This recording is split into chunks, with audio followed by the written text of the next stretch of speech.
Et quand la tristesse arrive, je sais tu es là, toujours près de moi.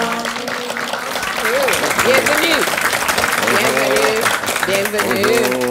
Bonjour Sarah-Angèle. Bonjour Sylvain. Comment allez-vous en ce mois de novembre? Très bien. Ah, c'est le fun, hein? Ah, ça va tellement bien, comme on dit. Il dit que c'est le mois des morts, mais moi, j'aime mieux le mois des vivants. C'est le mois des vivants, tout à fait. Des vivants, en effet. On est toujours au Bonjour. Résidence Soleil de Sainte-Julie. Merci de nous accueillir chez vous. Bonjour aux gens à la maison. Merci d'être avec nous aujourd'hui.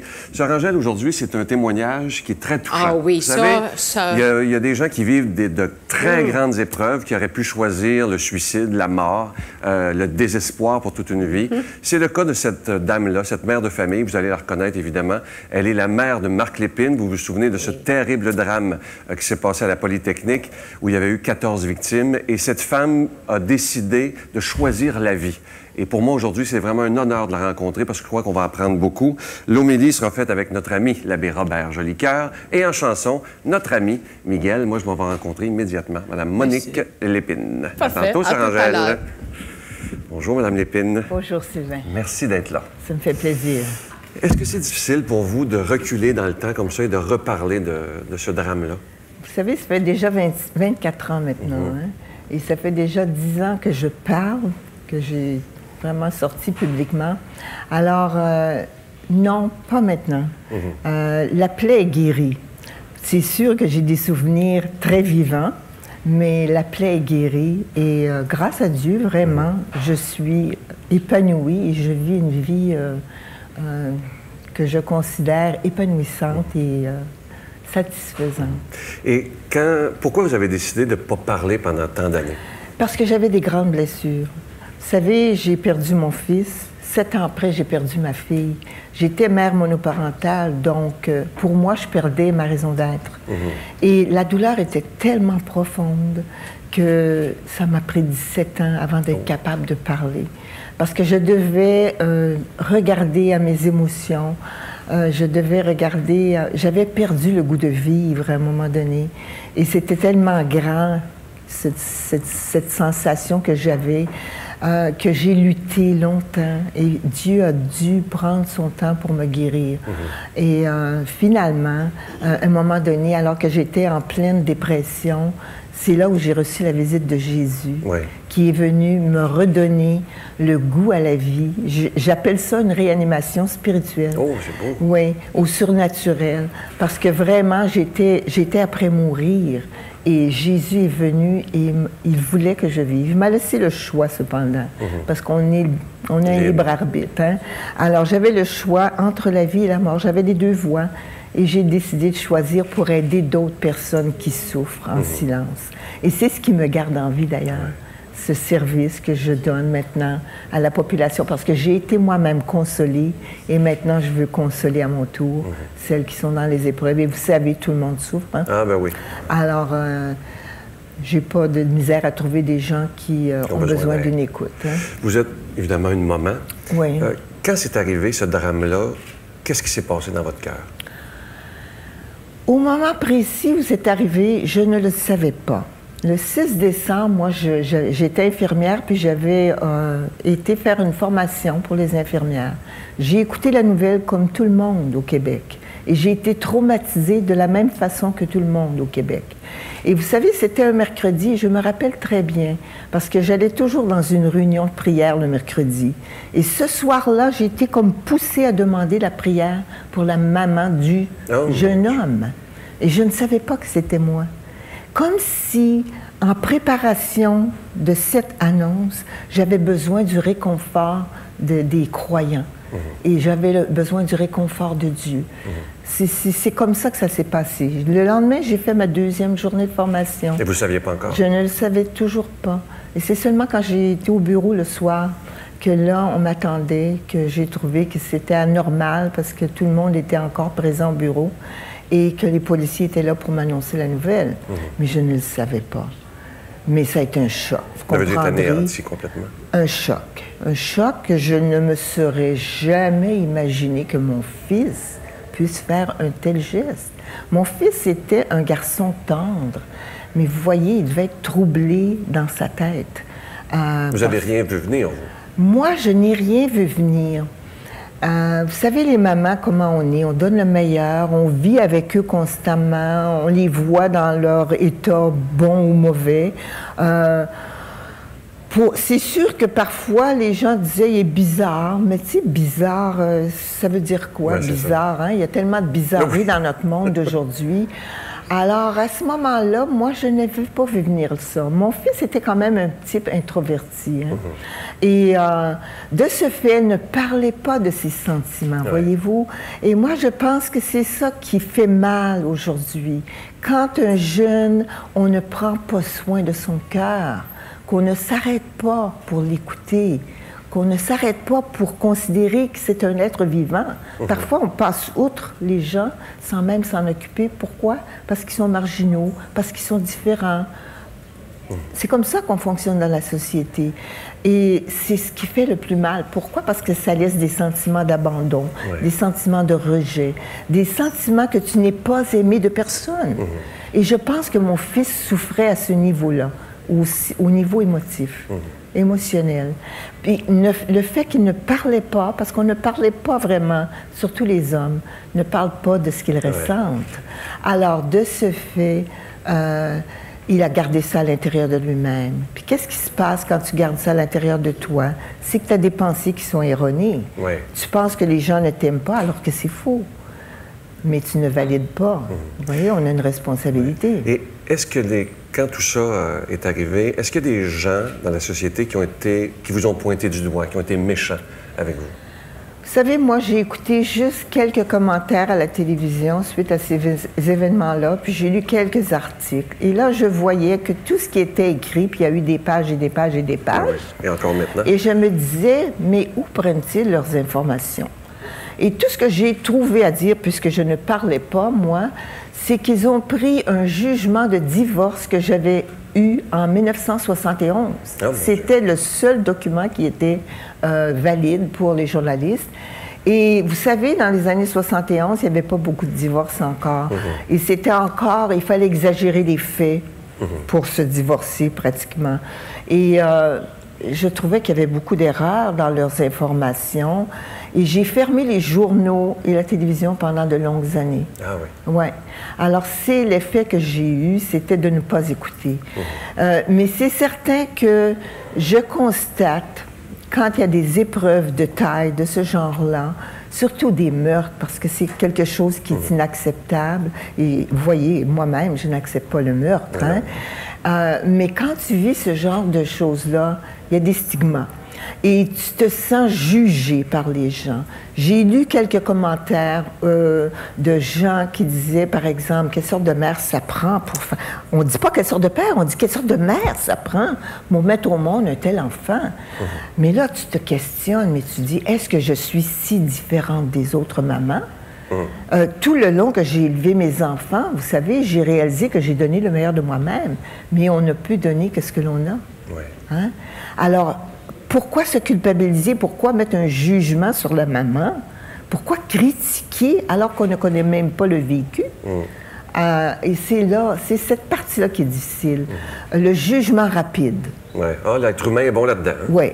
La critique, alors que tu ne connais pas. Et tu te fies sur quelque chose que tu as entendu qui est probablement erroné.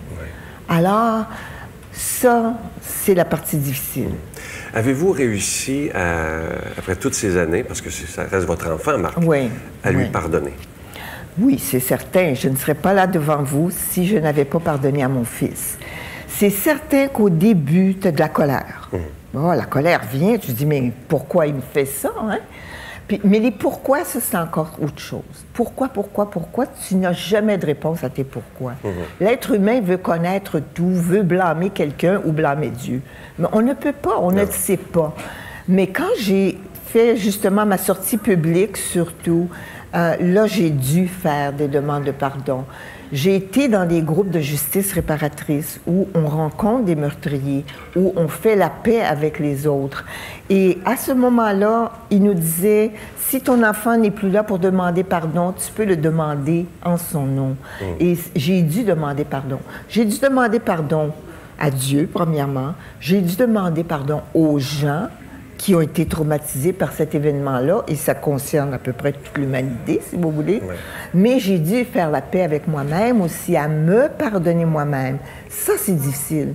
Parce que là, tu viens, tu as tous tes sentiments de culpabilité, de honte, de rejet, de tout ce que tu veux. Parce que ce que tu donnes à tes enfants, c'est des choses qui t'appartiennent.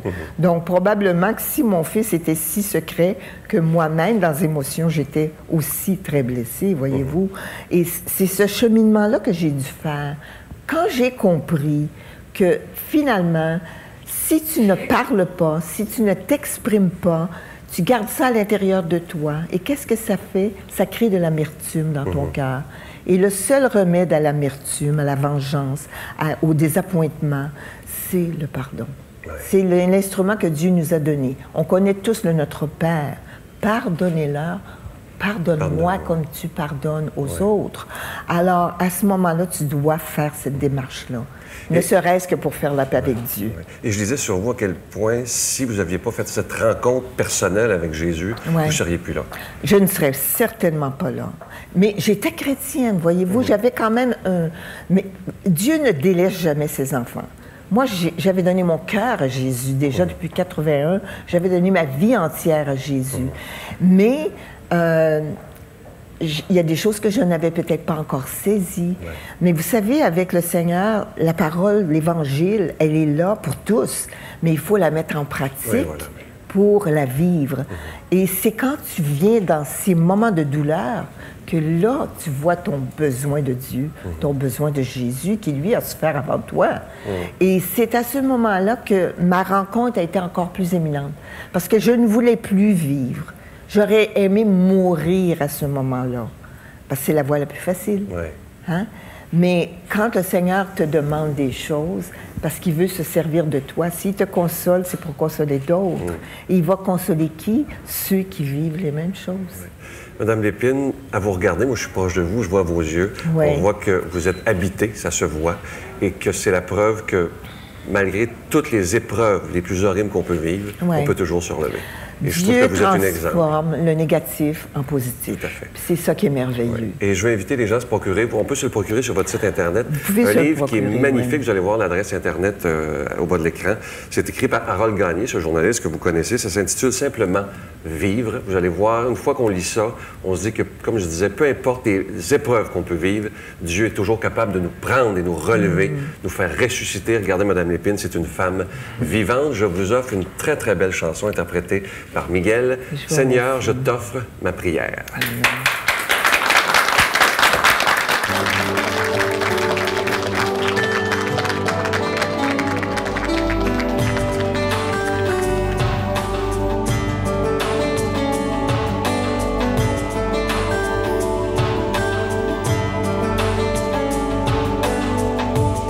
Il y a toujours de l'espoir, il y a toujours de l'amour pour chacun de nous.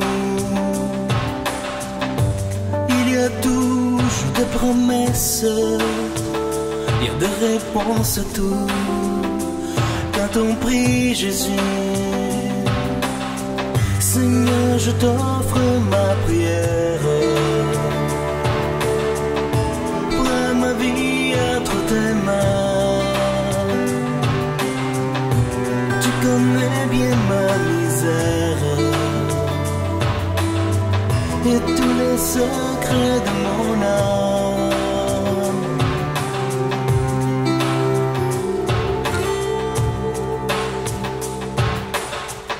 Sur la croix, on l'a laissé mourir. Il a versé son sang pour nous donner la vie.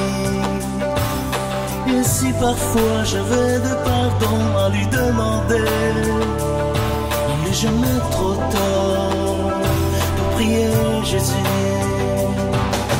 Seigneur, je t'offre ma prière. Prends ma vie entre tes mains. Tu connais bien ma misère et tous les secrets de mon âme.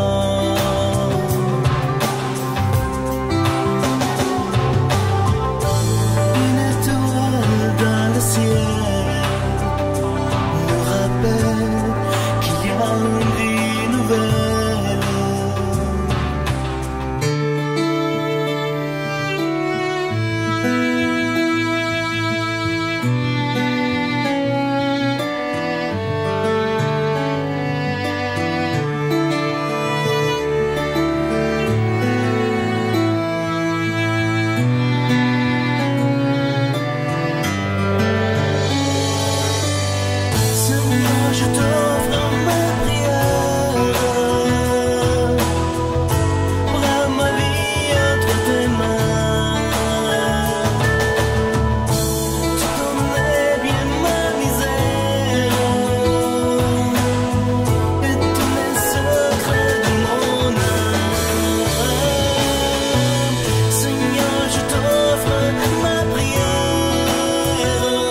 rencontré Monique à quel moment?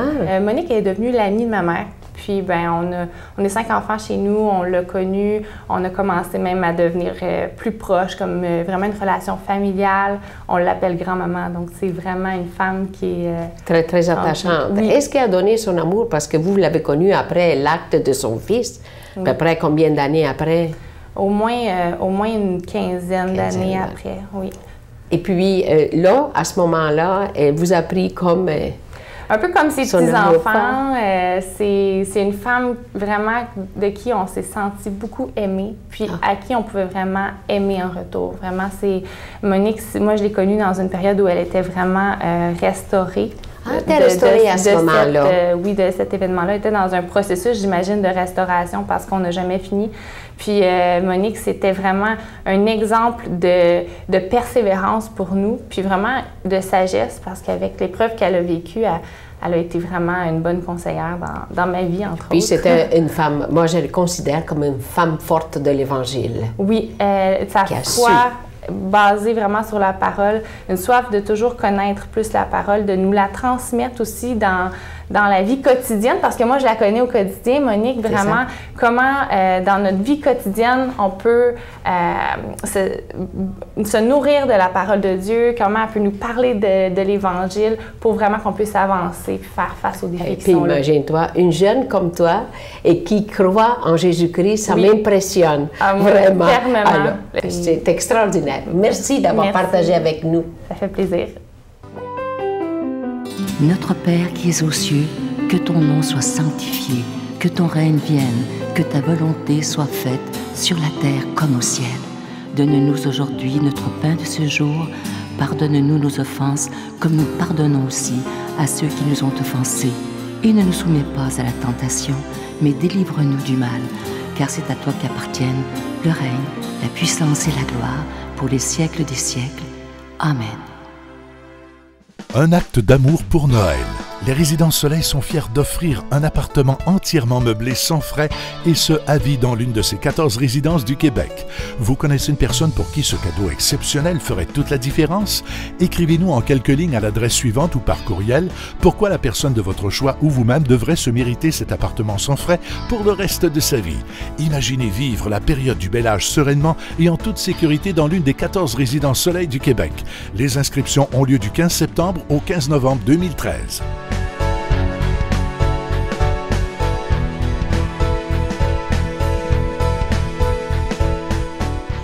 Je sais qu'il y en a qui vont être très, très contents à chaque fois, chaque mois de novembre. Je sais que vous êtes des milliers à être heureux parce que vous attendez l'Ange de Noël. Cette année, c'est évidemment la collection 2013. Comme toujours, il est en épinglette, il est plaqué argent. Et sur ses deux petites mains, c'est orné de deux petits zircons. Je vous rappelle que cet Ange de Noël, il est déjà béni. Ça se donne bien en cadeau. Et je sais qu'il y a beaucoup de personnes qui en font la collection. Alors, cette année, c'est la collection 2013. Je vous promets, évidemment, on est au mois de novembre, vous allez le recevoir très rapidement.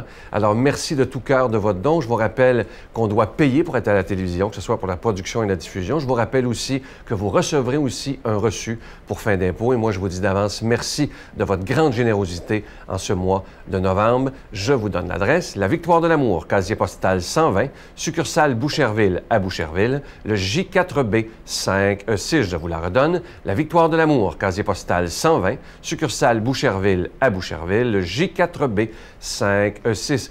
Également par téléphone du lundi au vendredi de 9h à 16h dans le 514-523-4433, 523-4433 ou sans frais, le 1-888-811-9291, 1-888-811-9291 et aussi sur notre site Internet, le www.lavictoiredelamour.org.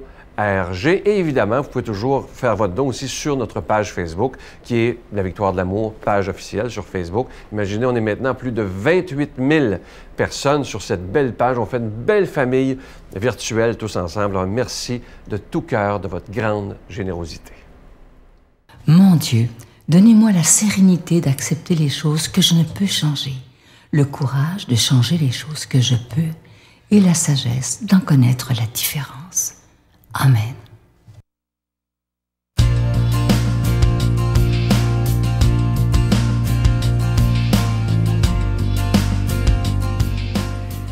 Jésus n'exclut personne. Retrouvons-le ce matin en train de risquer le contact avec un homme de mauvaise réputation. Bonne nouvelle de Jésus-Christ selon saint Luc. Jésus traversait la ville de Jéricho. Or, il y avait un homme du nom de Zachée. Il était le chef des collecteurs d'impôts et c'était quelqu'un de riche. Il cherchait à voir qui était Jésus, mais il n'y arrivait pas à cause de la foule, car il était de petite taille.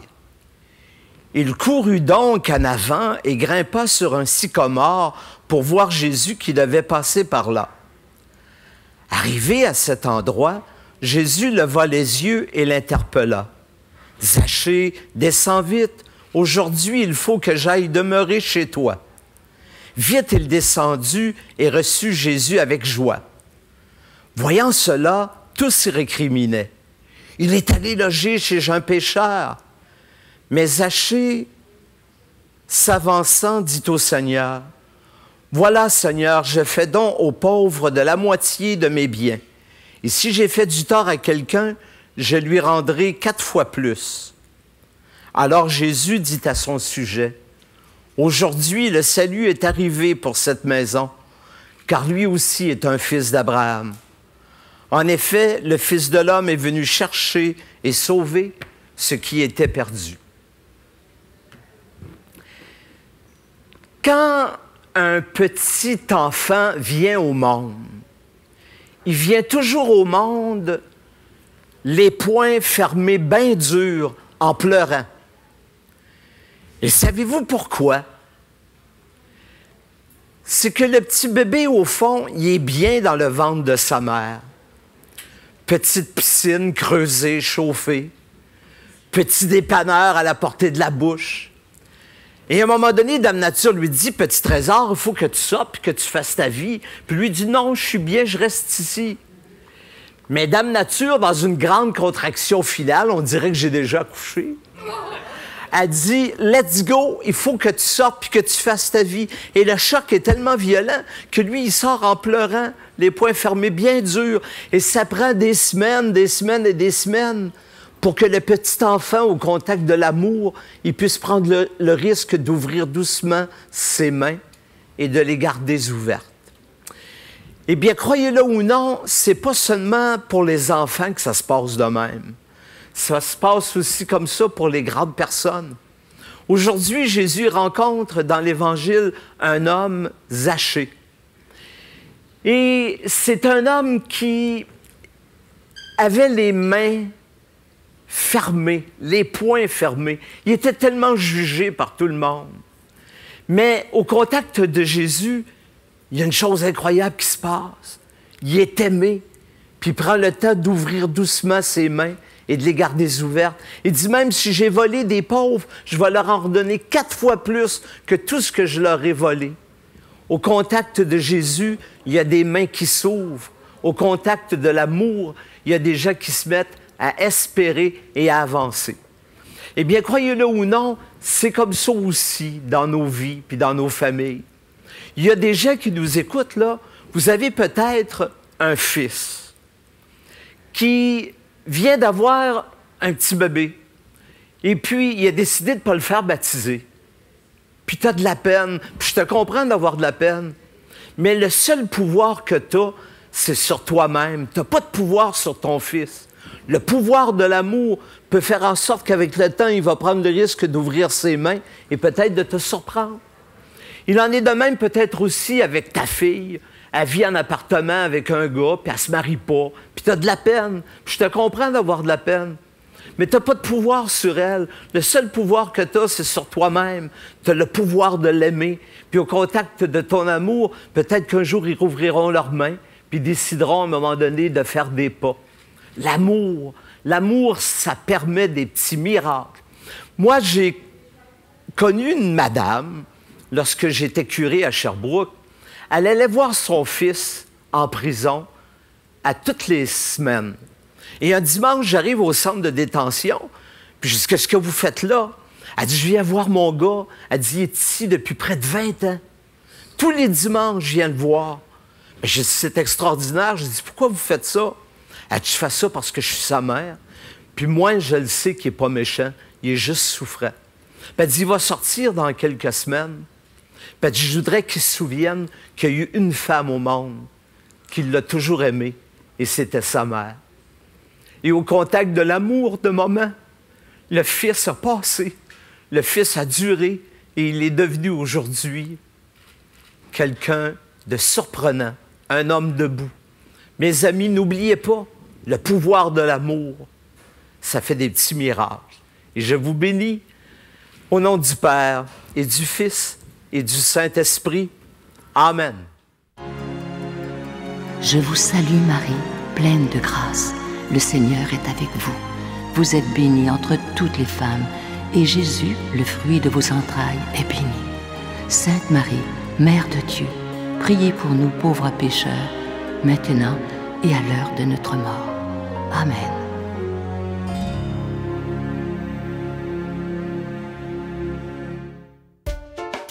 Pour une 19e année consécutive, la Victoire de l'Amour vous invite à son voyage ressourcement annuel à la Riviera Maya au Mexique, à l'hôtel Ocean Turquesa. 2 semaines de ressourcement spirituel à compter du 17 janvier 2014, avec célébration eucharistique quotidienne en compagnie de Sœur Angèle, l'abbé Donald Thompson et Sylvain Charon. Informations et réservations à Voyage Intermission au 514-288-6077 ou sans frais au 1-800-465-3255.